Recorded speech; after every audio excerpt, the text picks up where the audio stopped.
Thank you everyone for joining us today. This is Alexandra at Dude Solutions, and I'm the marketing manager here, and I'm very excited that Dan Lowry will be joining us today for this presentation on the top 5 things every facility manager must do. Before we get started, I just wanted to share a couple of housekeeping rules. All of your phone lines are muted. If you have any questions, just type them in the chat box. And we will get to those either after the webinar or directly to you via email. And you will receive a recording of this webinar within the next 24 hours. And we will make sure to keep this webinar under an hour. So without further ado, I will pass it over to Dan. Okay, thanks so much, Alexandra. I appreciate the invitation to come on here and speak for Dude Solutions. So first thing I like to do is introduce myself and give a little bit about my background anytime I am presenting to a new group. For me, I always want to know a little bit of background of who I'm learning from, just for context and to get a feel of their experience. So without further ado, this is who I am. So I'm currently the Director of Facilities for Southern Hills Country Club in good old Tulsa, Oklahoma. It's a country club that's been in existence for a little over 80 years. It's a rich tradition, and a lot of championships have been played here. It's a really neat place to work. What that means for me is I'm in charge of those 4 departments that you see on your screen right there. Previous facilities management experience I have gotten in the military. So I am an engineer officer in the Oklahoma Army National Guard. I was a facility manager full-time for Camp Gruber prior to coming here. I did that for a while. I'm currently still in the Army National Guard. As a major, I'm the operations officer for an engineer battalion here in Broken Arrow, which is just outside of Tulsa. I'm also a perpetual student, and I think this is extremely important for any facility manager, and I illustrate that to any of my students or anybody I'm talking to is you have to be perpetually wanting to learn, right? So I did go back to school. I got my MBA in finance. I have my project management professional credential through PMI and my FMP, my facilities management professional certification or credential through IFMA. You can see that lower right-hand picture on the screen. That's my family, my 2 awesome kiddos. So 2 sons, Aiden, 11, and Jennings, 6, and then their mom, my wife, Leslie. You can see, I don't know if you can tell, but we are at Disney World. We're in Epcot in that picture. We are huge Disney fans. We go there more than we probably should. We get down there every chance we can. So that's how we kind of unwind. It's our little home away from home. You can see the top picture there. That's me and my commander back in 2008 raising a flag. It is in Baghdad, Iraq. That's a bombed out palace in the background there. And it's just down the road from the Al-Fa Palace. So it was a pretty neat deployment. I was actually in charge of a couple of facilities there. Uday and Kusei's old palaces when they lived there. We did a lot of maintenance on those. In fact, the first thing I had to do there was do an engineer assessment on the structural integrity of both of those palaces after they got JDAMs sent down the middle of both of them. So that was fun. Okay, so the other thing that I do is I run a website called learningfm.com. There's the website address on the screen. Please feel free to visit me there. I publish articles twice weekly, and I do a weekly podcast. And I'm about to start doing videos on YouTube associated with the facility management profession. The whole point of this website, is dedicated to teaching FMs how to bring value to their organization. So that's what we do, right? The second piece is furthering the FM profession through educating our organizations and our management about facilities management and what we do and why it is extremely important. So we got to bring that value, and then we got to educate other people about the value that we bring, because honestly, much of what we do is carried out in the background. There's not a lot of spotlight on facility managers, which is kind of a shame, because there is a lot of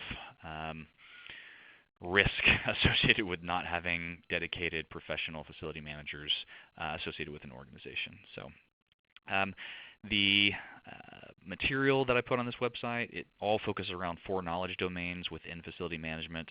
Operations and maintenance is one of them, business finance is another, project management, and then finally leadership, because I think leadership is really, really important when we talk about facility management. I'm also about to publish my first book, which is centered around how to be a facility manager. That is going to come out towards the end of the summer, probably late August. So if you like what you hear, maybe be on the lookout for that. Okay, without further ado, let's get to what we're going to talk about today. So here's our agenda, and this is the top 5 things that every FM must do. So first is we're talking about how to lead your people. That is first and foremost. And the next 3 things kind of all fall under a similar broad stroke category, and we'll go over that here in a little bit. And finally, we're going to learn how to communicate with our stakeholders. So it's going to sound like a lot, but please don't get overwhelmed, and don't try to multitask it and do it all at once, right? So that picture off to the right sums it up so well. Single way to screw up both jobs is to multitask them, right? Many people have studied multitasking over the last decade, and most of them have come to the same conclusion, just that multitasking doesn't make us more productive. The simple reason is that multitasking doesn't work. It's because we can't actually focus on more than one task at a time, but we think we can. What we're actually doing is playing a trick on ourselves. We're actually doing individual tasks in rapid succession and switching back and forth between each of them. Imagine trying to talk to someone and write an email at the same time. Both of these tasks involve communication, and you cannot speak to someone and write to a different person at the same time. It's just too conflicting. So my advice to you is to figure out what needs to be done, properly sequence them, and what makes sense to your operations, and then just make sure that you get to and accomplish all of them in a sufficient amount of time that allows you to perform at your peak capacity. Okay. So first is leadership.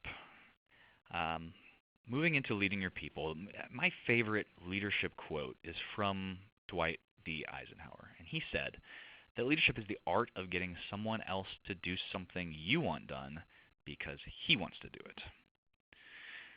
So let's begin by defining what a leader is not. A leader is not a manager, meaning these 2 words are not synonymous like some people would have you think. That said, a leader can be a manager, and a manager can be a leader. A manager forecasts and controls resources. This can be from budgets to people.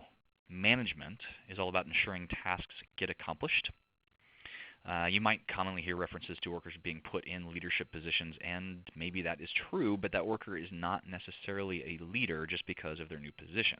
They're simply managing those resources in a position of leadership. But to be truly effective, you must learn how to be a leader. Now, because most of my leadership training and schooling is from the military side of my career, I'm going to give you the Army's definition of leadership, and that is leadership is the process of influencing people by providing purpose, direction, and motivation to accomplish the mission and improve the organization. So it's the process of influencing people. Now, the Army does leadership right. If there's one thing the Army does, it's leadership. I think that definition is spot on. A leader influences others to accomplish the goals of the organization. Leaders motivate and inspire the people within their sphere of influence. Human behavior tells us that people are motivated for one of 2 reasons. We are motivated to do something because we are either moving toward pleasure or we are moving away from pain. As you lead your people, use inspiration to lead them. You will get much better results than managers who demand results under threats. So how do we lead through inspiration? What I like to do when talking about leading through inspiration is reference a book called Start With Why by Simon Sinek. And this is a book in which the author explains how to inspire with ideas. And Sinek's argument is that people will believe in one's idea if they are given a reason to. And that's what he means by start with why. So we're going to look at the 3 concentric circles there in the picture underneath that book cover. And you see why is in the center, and then how, and then what. So let's define those real quick. So what? So every single person knows what they do. Everyone is easily able to describe the product or the service that they provide, so whats are easily identified. Now, hows are a little different. Most people understand how they do what they do, but hows are often given to explain how something is different or better or how something is done. And many think that the how is the differentiating or the motivating factor in any sort of decision or task, but that's not really correct. Just by telling someone how to do something doesn't motivate them to do it. But very few people clearly articulate why they do what they do. And so my question to you is, as facility managers, do you know your why? It is the purpose. It is the cause or the belief that inspires you to do what you do. It is not to make widgets. That's a result. Why do you get out of bed every morning, and why should anyone care? And to illustrate this, I want to use Apple, the company, as an example. Apple leads people to make purchasing decisions through inspiration. Now, if we look at a marketing message from any other normal computer company, it's going to sound something like this. We make great computers. They are beautifully designed. They're simple to use, and they're user-friendly. You want to buy one? So for years, I asked myself why anyone would pay 4 or 5 times the cost for an Apple computer than they would care to pay for any other brand. But then I was inspired by the marketing message that I actually got from Apple. So the way Apple actually communicates is they would say something like this. In everything we do, we believe in challenging the status quo. We believe in thinking differently. The way we challenge the status quo is by making our products beautifully designed, simple to use, and user-friendly. And we happen to make great computers. You want to buy one? So to millions of people, Apple's message is inspiring. Now, I'm here to tell you, your employees will move mountains if you lead them through inspiration. So moving on from leadership, we're going to talk about how to learn your facility. And these are really the second, third, and fourth things that all FMs must do. They really all fall under this all-encompassing idea of learning your facility. So I love this quote from James Baldwin.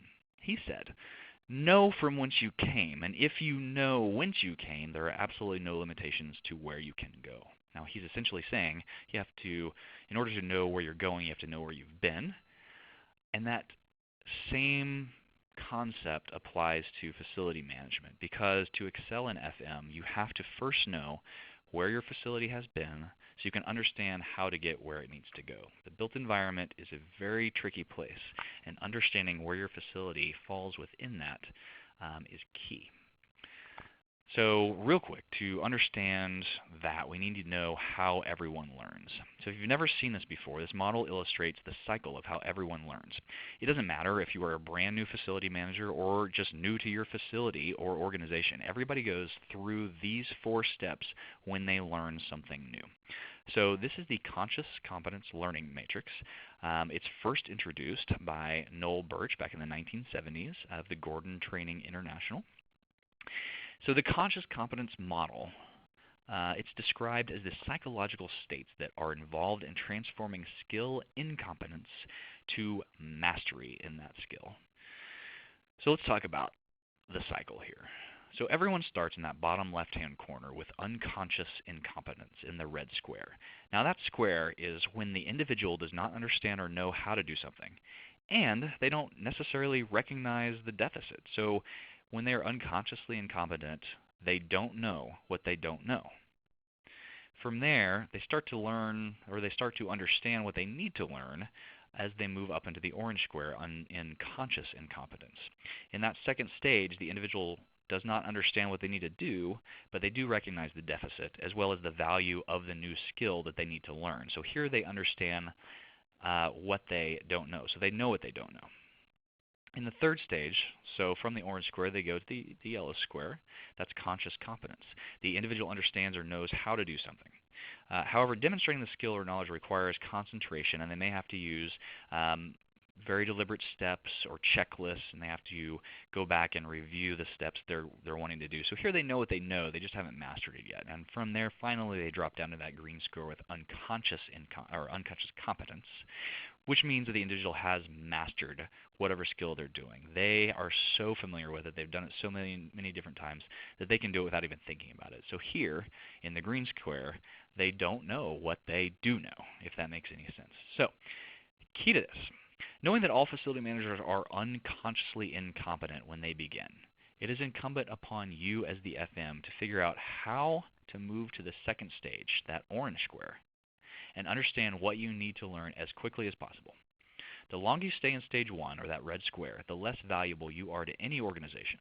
And we already know that the importance of building value within our organizations is key to FM, right?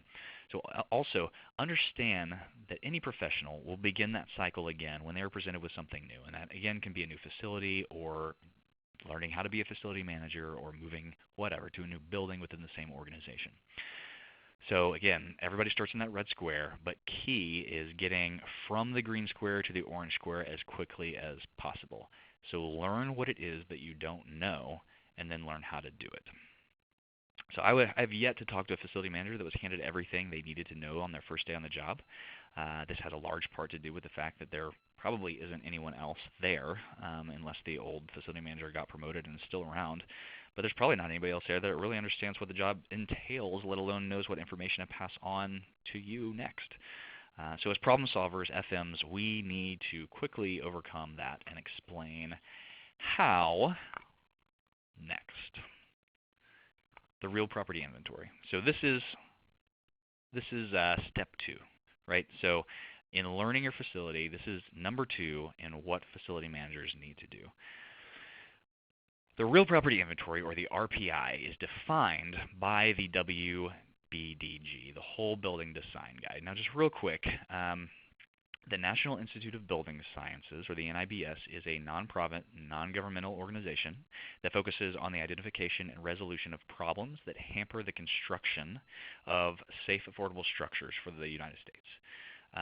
A program of NIBS is the Whole Building Design Guide, or the WBDG, and that provides information on building-related guidance, criteria, and technology to practitioners. So what the WBDG defines as the real property inventory, they say the RPI is a record of an organization's real property assets, which includes land and anything permanently affixed to it, such as buildings, installed systems, building equipment. It can include roads, it can include parking facilities and fences, utility systems, structures, etc. Now, this must include some key information.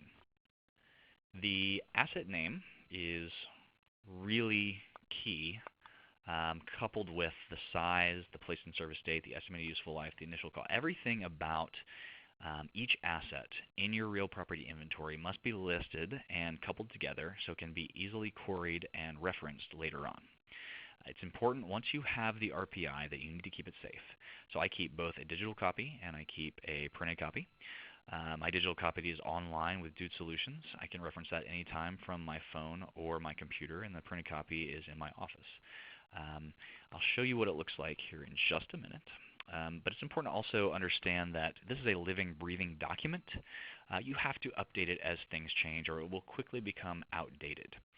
And then finally, understanding where to find the information if you don't have a current RPI now and you're creating one from scratch, that's important. So first I'd say check for accounting records. That'll tell you a lot of things like place and service date, the initial cost. You can Google search estimated useful life tables, and you can get ideas on the estimated useful life for different types of assets. DataPlates is a great source for any identifying information such as the model number, the serial number, all that good stuff. And then from there you can look at model serial number based off of manufacturer, and you can actually pull down operations and maintenance manuals off of the internet, and that can tell you a lot of stuff that you need to know from there, such as preventative maintenance schedules, etc. So here's an example of a real property inventory from Camp Gruber. This system they still use it, it's called TRIRIA, and each pair of gray and white lines is one asset listing. So if you can see the lines, the gray and white lines that I've circled yellow highlights around, I just wanted to call your attention to a couple of key pieces of information that's on each asset inventory. So first, the RPA name, the real property asset name, is for this piece of equipment. Actually, this is a building. It's a simulator building. It's non-motion based, and it's building 107 is the number. You can see it goes to primary unit of measure is square feet. The quantity is 5,040 square feet. That's how big it is. And then you go over to the next highlighted circle, and it was placed in service on the 18th of September in 2008, and the construction cost was $670,000 is how much it cost to be built. Now, there's a lot of other information that's government-centric. Let me go to an example from Facility Dude from Dude Solutions. This is my interface when I log in. This is just a screenshot for part of my, just one asset on my RPI. This is a 50-gallon residential water heater. You can see the RPA name as a code there. Some little more identifying information about it, where it's located, the address underneath that. It's in a house that we own. You get the model number, the serial number, you get the placed in service date, the acquisition cost, the manufacturer. What I like about this one is that it's got the life expectancy or the estimated useful life on there, which is very helpful as you move forward. Now, most RPIs include the same basic information that I've gone over.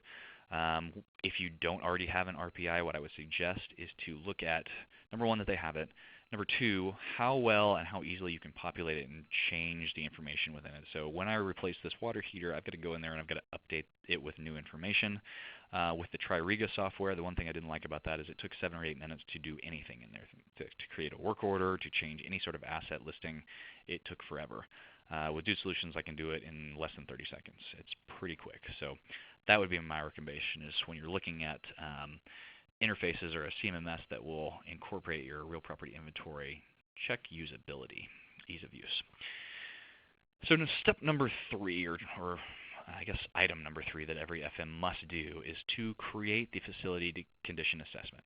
So again, under the whole umbrella of learning your facility, with the RPI we learned what we have and what condition, what we have and when it was put in, how much it cost, and now we need to learn what condition it's in. So the facility condition assessment is a thorough inspection of the facility or group of facilities in order to determine their current condition. The FCA is only a snapshot of the condition of all facilities at one point in time, because their condition is obviously constantly changing, right? So once you record the current condition of a piece of equipment that's currently in use, in a week, that piece of equipment will have been used for a week, and it will be deteriorated that much more. So again, it's only a snapshot in time, but that snapshot becomes your baseline. So as conditions change for each of the assets, you compare it to the baseline in order to recommend capital improvements.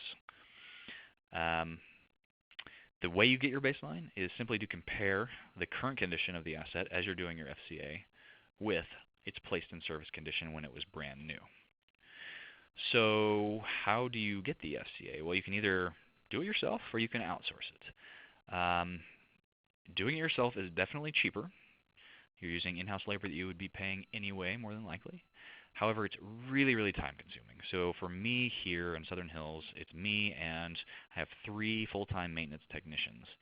So to remove them from work orders and preventative maintenance and all of the other little tasks that we get assigned to do, and to focus their time on just getting baseline conditions for the current condition of all of our assets, it would have taken probably a year. And honestly, I don't know that we ever would have done it, to be honest with you. It just would be a bridge too far. For us, we use Dude Solutions, and when we got our RPA done, they did the facility condition assessment. You can see that over to the right, the picture of the cover page. The benefit here, obviously, it does cost a little more money to have it outsourced. However, because it is an ever-changing, obviously this is a living, breathing document because you're using the equipment after you take this snapshot, because it's this document that the baseline is always changing. If it takes you a year to put it together, the baseline is no good anymore, right? So it's much better to, if you can get it done and back in your hands, within 8 weeks, it makes that much more sense to go ahead and have it done. So let's look at what is in the FCA. You can see kind of the highlights, and I will go over some of those. You first start with the executive summary of the property and basically the general findings of what the mission of the facilities are and what they have to do. Then you go over the types of the buildings on the property, and then you just start at each building. And you first start at the conditions of the site improvements, so the utilities, the parking lots, the paving, the drainage systems, the topography, landscapes, fencing, lighting, all that stuff on the outside of the buildings. Then you move to the architectural and structural systems. So these are foundations and building superstructures. It's the envelope, it's the patios and balconies and the circulation. From there, you move to mechanical and plumbing systems, which also is kind of all-encompassing. It includes the HVAC as well as the electrical and fire protection systems and security systems. Then you look at other interior systems, which are going to be some of your FF&E. It's going to be your furnishings, your finishes, so your floor and wall coverings, your paint, etc., kitchen equipment, light fixtures, all that stuff. And then anything else as appropriate, anything that's pertinent to your facility that you're doing. If you look over on the right, here's one of the inside pages from our FCA. This is, again, from Dude Solutions. You can see that it contains a description of the assets. Those are written, along with the current condition of the asset, and then each page contains pictures of the assets to illustrate their current condition, so you have a visual reference as well.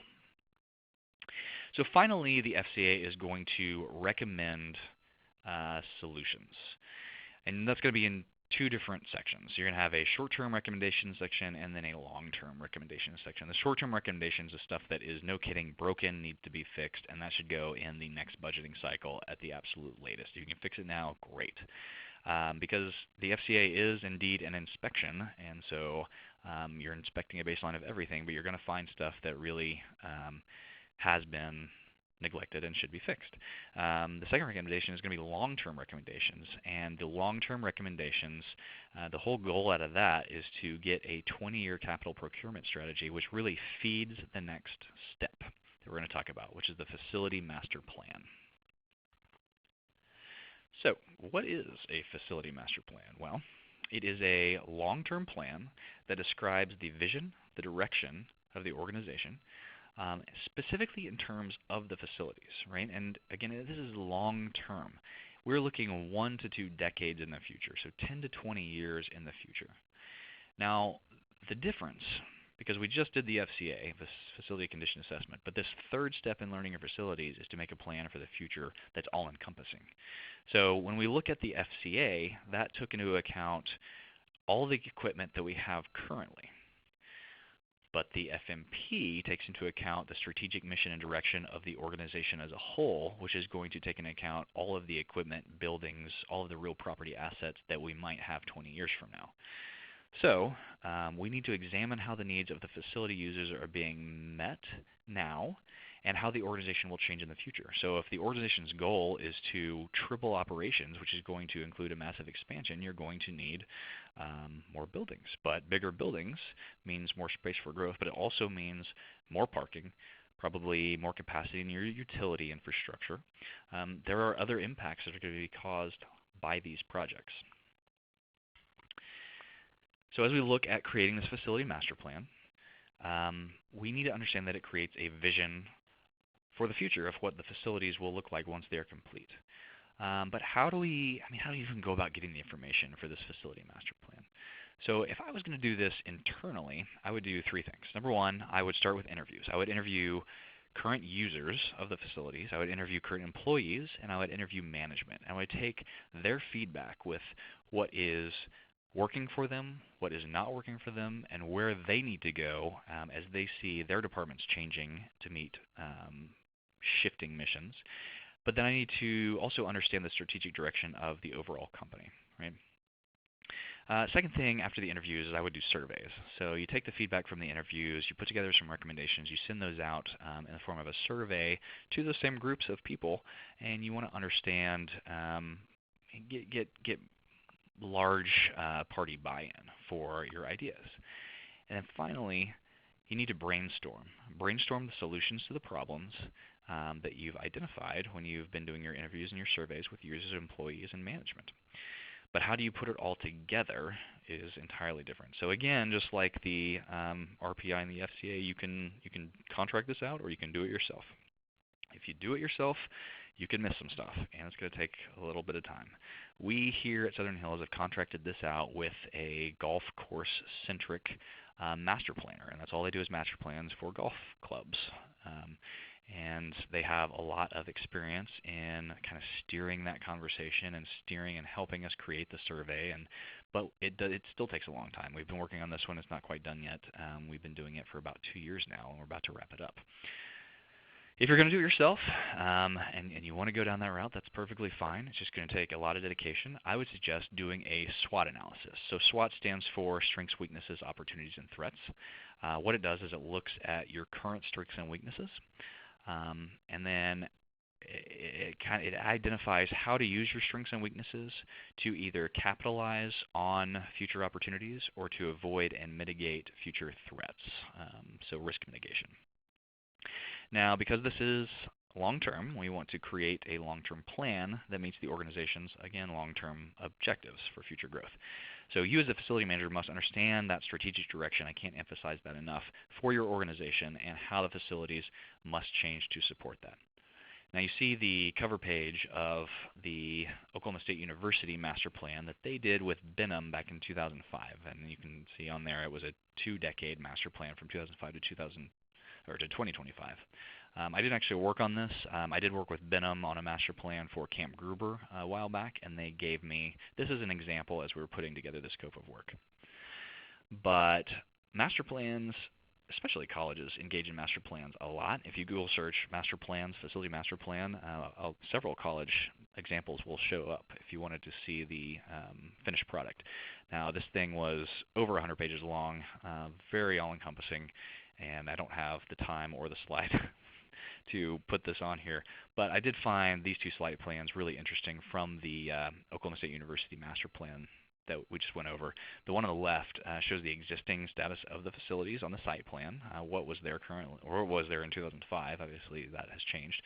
And then it shows what the site plan would look like 20 years into the future if all of the recommendations for projects were realized throughout those 2 decades. So that is a great tool. This facility master plan is a great tool to illustrate to your board of directors, your senior management, where you want to go to in the future and what it will look like when you get there, which will in turn lead to how you're going to support that strategic direction. Now finally, step number 5, or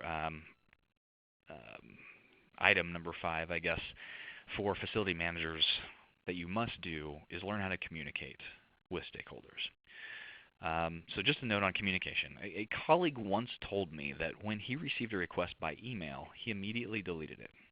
It was only after the request was resent a second time that he acted on it, because he said that only requests worth asking twice are worth answering. Obviously, this is absurd, but I will never for the life of me understand why in today's era of modern communication equipment it still takes some professionals days to address emails, return phone calls, and act on formal requests. My advice to you is to route all of your communications to your cell phone and keep it on you. Answer them the same day. It shouldn't be that difficult. Okay, I digress. So, who are stakeholders? The simple definition is they are anyone that can affect or be affected by an organization's actions, objectives, or policies. So as facility managers, you really have to communicate with everyone. You must be able to walk into a board meeting and present problems and solutions. You must also be able to manage vendors, contractors, employees. You have to negotiate with suppliers. You have to work with peers within your facility. You need to hear their problems and solve them in a way that stays within your budget, right? But you really need to understand who your key stakeholders are and make them a priority. So that's who we really need to identify. Who are your key stakeholders? Now, there's no easy answer to this because it's up to you.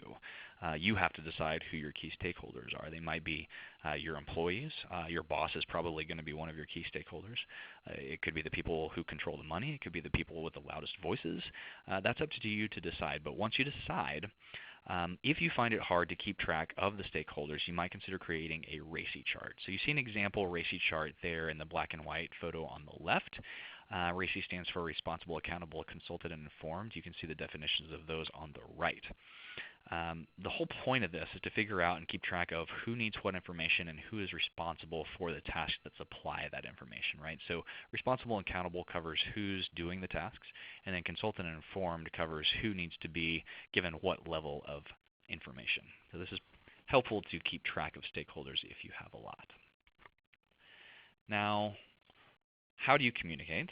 So there are 4 basic types of communication at your disposal, and you need to understand what those are. You've got formal verbal, formal written, informal verbal, and informal written, right? So let's talk about those real quick. Formal verbal, formal written or nonverbal is anything that you would actually sign your name to, such as a contract or a memo, something on company letterhead, something of that nature.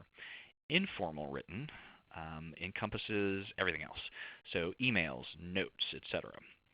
Formal verbal is anything that you would present to a group. So this is a formal presentation to you as facility managers. This is a formal verbal type of communication. Informal verbal is more of the two-way communication paths. Daily update meetings, one-on-one communication with an employee, that's informal verbal. Over there on the right, you can see my quick communication tips listed on the slide. So I suggest to hold department meetings internal to your facilities team.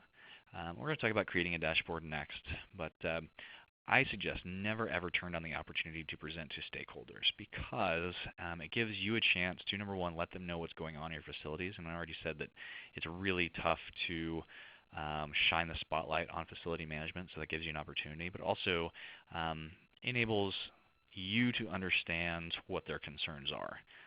So it gives a two-way form of communication in a presentation.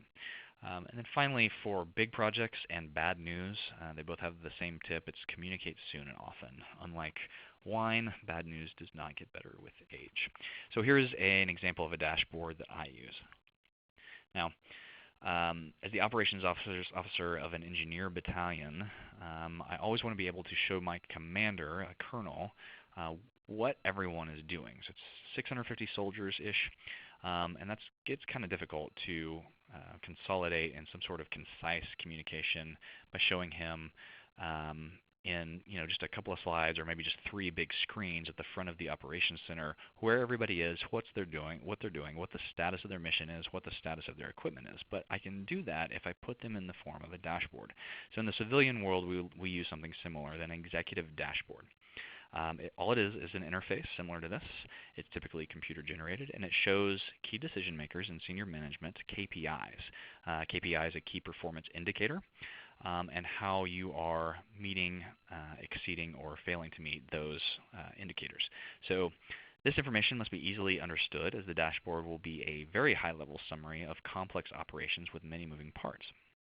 You can find many different examples of dashboards on the internet.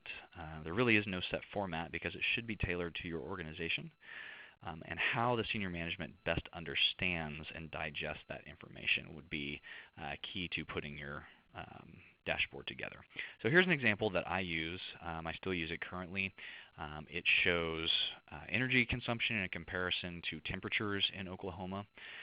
If you notice the top right chart, City of Tulsa 3-year water consumption, if you see the yellow line is 2016, there's a really tall spike there in January of 2016, and we had a water leak at the pool that nobody noticed for, it was like 5 or 7 days, and it caused an excessive use of water. But I was able to explain what the root cause was and that we had remedied it and what we were going to do to make sure it didn't happen again through this chart. Now I like to compare the energy usage to the temperatures because we do have some peaks and valleys when it comes to highs and lows here in Tulsa.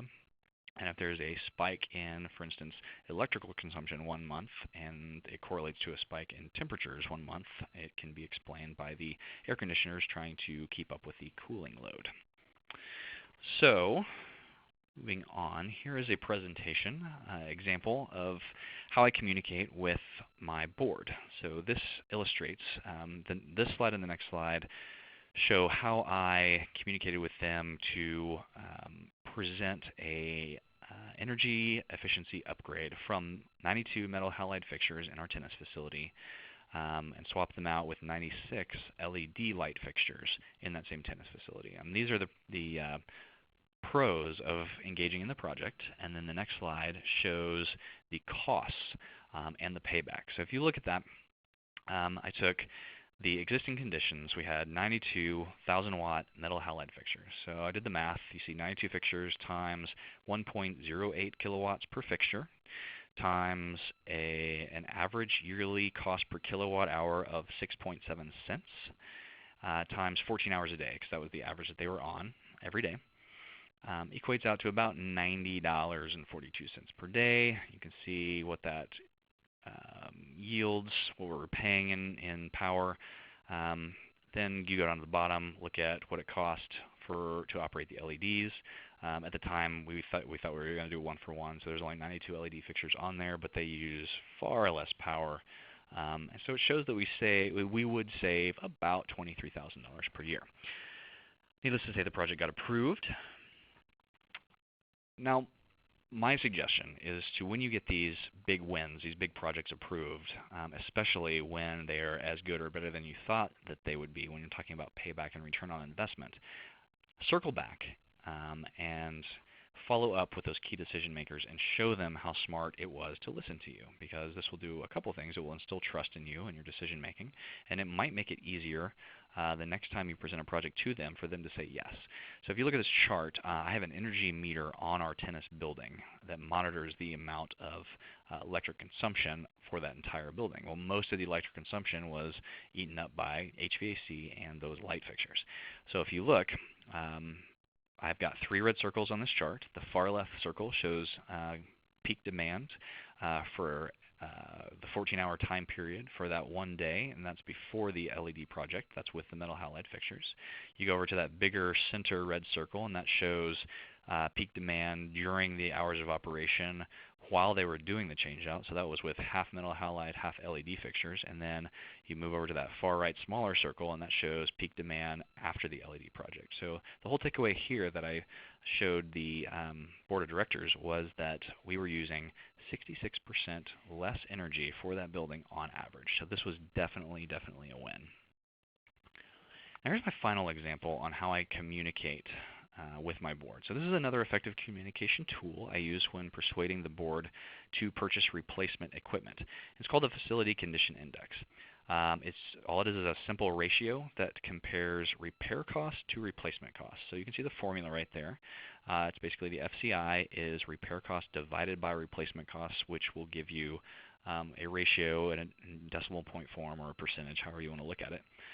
But when you use it in conjunction with an estimated useful life for a given asset, it will make a solid argument for or against replacement. So how do I do that? So if you look at the colored chart at the bottom of the slide, you can see there's a good, fair, poor, and critical range. If your ratio from the FCI equation falls below that sustainability target line, so if it's in the poor range or the critical range, it is a good target for replacement. And all this really shows is that you may or may not be spending too much in repair costs versus what it costs to actually replace the asset. So here's an example. This was from my capital procurement meeting last year. We had spent whatever $530.43 plus $660 is, around $1,200 in parts and labor to repair that pool slide pump. Those are the 2 pictures that you see. It's just broken apart. If you do the FCI equation and you take that $1,200-ish and you divide it by the replacement cost of that pool pump to get a brand new one, the replacement cost was $5,392. If you finalize that, if you equate that, you get an FCI of 0.22. So you divide 1,200 by 553.92, you get 0.22. If I take that and I look back at this color chart at the bottom, it puts us well into the poor range. So I also use that in conjunction with the estimated useful life table. realized that that thing was over 10 years old, which was past the estimated useful life of that particular model of pool pump.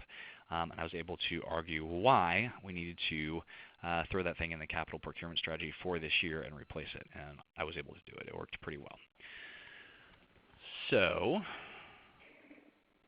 that is it, really. That is the 5 tips of what every facility manager must do. Now, just circling back around, again, if you have any questions, please feel absolutely free to contact me there at dan@learningfm.com. That email goes directly to my phone. I'm usually pretty responsive in answering those emails. And please feel free to come over and check out learningfm.com. It's a fairly new site, but there's a lot of information getting updated weekly. I would love to have you check it out and give me any comments you might have on that. So thanks so much for listening. Alexandra, I guess back to you. Yeah, thank you so much, Dan, for sharing your expertise and your experiences with us today. We really appreciate it, and we look forward to having you on future webinars as well. Thanks very much. Awesome. Thanks so much. Have a great day.